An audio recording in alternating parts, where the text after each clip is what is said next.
আসন্ন ত্রয়োদশ জাতীয় সংসদ নির্বাচনকে ঘিরে পাহাড়ে বাসিন্দাদের ভাবনা ও প্রত্যাশা জানার জন্য রাঙ্গামাটি বাঘাইছড়ি উপজেলা থেকে দৈনিক বাইজিৎ এর সঙ্গে যুক্ত আছি আমি মোহাম্মদ আসিফ ইসলাম সাইদ।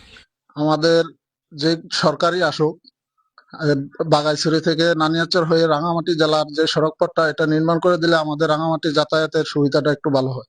তরুণদের আধুনিক কর্মমুখী শিক্ষা নিশ্চিত করতে হবে। প্রযুক্তি ভিত্তিক ভাষা, আইসিটি কারিগরি প্রশিক্ষণ সুযোগ করলে তারা কর্মক্ষেত্রে বেশি দক্ষ হয়ে উঠবে এবং তরুণদের কাজের ব্যবস্থা করে দিতে হবে। তারা যেন মাদক আসক্তি থেকে দূরে থাকে এবং একটা ব্যবস্থা করে দিতে হবে সরকারকে। তাই যারাই সরকার গঠন করে আমি বলবো এই তাদের যে বর্তমান এই ছাত্ররা আছে তাদেরকে কারিগরি প্রশিক্ষণটা যদি একটু বাড়িয়ে দেয় তারা হয়তো মাদক আসক্তি থেকে দূরে থাকবে। জাতীয় নির্বাচনে আমার প্রত্যাশা হচ্ছে যারা আমাদের ভাই বোন মা বোন যারা আছে 12 তারিখ সকালবেলা সকাল সকাল এসে সবাইকে অনুরোধ করব, এসে ভোট কেন্দ্রে এসে লাইনে দাঁড়িয়ে সুশৃঙ্খল ভাবে দাঁড়িয়ে সবাই একটা একটা ভোট দিয়ে এই দেশের যে বর্তমান সরকার আছে উনি যাতে সুষ্ঠুভাবে একটা নির্বাচন পরিচালনা করতে পারে, আমরা যাতে সচেষ্টভাবে ভোট দিতে পারি এবং উনারাও যাতে বলতে পারে যে বাংলার জনগণ এই বিগত 15 বছর 17 বছর ভোট দিতে পারে নাই, এবার অন্তত ভোট দিয়ে আমরা যারা নতুন ইয়ং জেনারেশন যারা আছি অন্তত তৃপ্তি পাবো যে এই বছর ভোট দিয়ে আমাদের এই একটা আহ্বান আমাদের পাহাড়ি বাঙালির আমরা সাথে একসাথে যে মিলেমিশে থাকতে পারি এবং যে আমাদের উপজেলা স্বাস্থ্য কমপ্লেক্স আছে অনেক নাজেহাল, এখানে রুগী নেওয়া মাত্র আমাদের খাগড়াছড়ি ট্রান্সফার করে। আমরা হয়তো যারা গরিব দরিদ্র টাকার অভাবে আমরা যাইতে পারি না, অনেক গরিব মানুষ এখানে মারা যায়, অনেক ইয়ে হয়। তারপর দেখা গেছে আপনার রোড ঘাট, তারপর খেলাধুলা, এসব নিয়ে আমরা খুব ইয়াতে থাকি।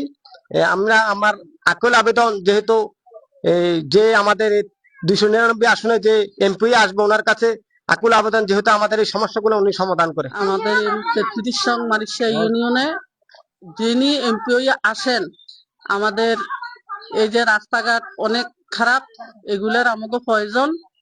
যিনি এমপি আসেন ওনার কাছে আমাদের দাবি এই রাস্তাঘাট গুলো যেমন হয়, আমাদের মায়ের ডেলিভারি প্রসব ইয়ায় আমরা পরিবার পরিকল্পনার থেকে কোনো সহযোগিতা পাই না। আমাদের এখানে একটা ক্লিনিক আছে, কোনো ইয়া নাই, নিয়োগ নাই, ওষুধ বড়ি পায় না ঠিক মতন, ক্যালসিয়াম আয়রনের অভাব আছে। তারপরে এই যে পানি, এই নিরাপত্তা ডিপ রিং ওয়াইল ওই সমস্ত অনেক জায়গায় সংকট আছে। এগুলাই আমাদের দাবি, যে এমপি আসুক নাকি তার কাছে আমাদের দাবি আমার সেই ইউনিয়নের পক্ষ থেকে।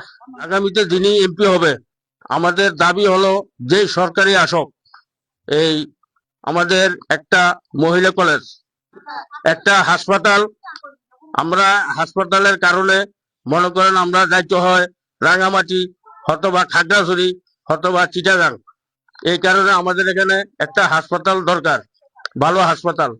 আর হলো মাস্টার্স, একটা মাস্টার্সের কলেজের দরকার। তারপরে আমাদের বিভিন্ন রোডঘাটের সমস্যা, এগুলা দিতে হবে যেই সরকারি আসুক নাকি।